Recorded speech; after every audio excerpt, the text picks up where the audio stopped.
What's up, and welcome to another round of Nanoreviews where I review games from my backlog, demos, and early access titles.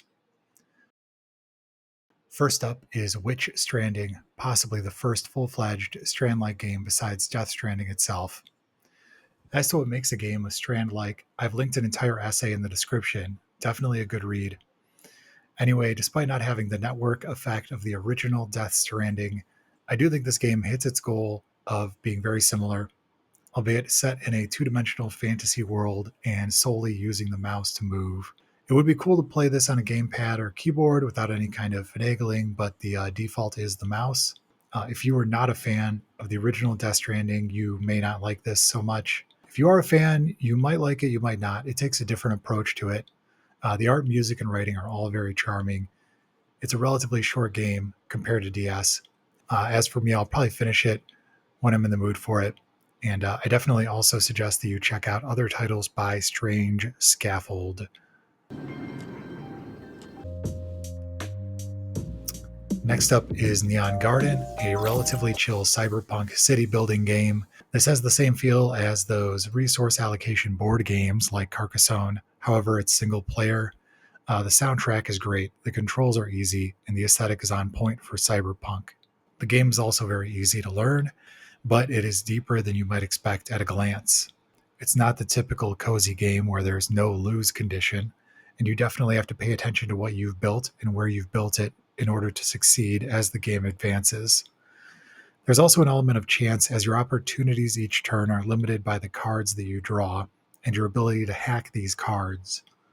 I definitely recommend checking out the demo and wishlisting the game for its full release if you're into this kind of city building strategy. Last but not least is the highly anticipated early access for Hyperlight Breaker, the long-awaited follow-up to indie darling Hyperlight Drifter, which was a 2D action-adventure with a gorgeous aesthetic, soundtrack, and storytelling style. This takes a different track entirely, turning the gameplay into something more similar to Risk of Rain, where you travel to an overworld of sorts to find resources, extract them, and eventually build up to take on some bosses. There is a hint of a narrative there, but it is told in a very different style than the original game, which used no dialogue or words to tell its story.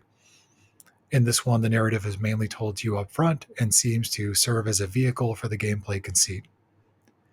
That said, the actual action part of it is pretty fun once you get the hang of it, and several patches have gone out since the initial early access release, which served to balance the game, which was very grindy at first.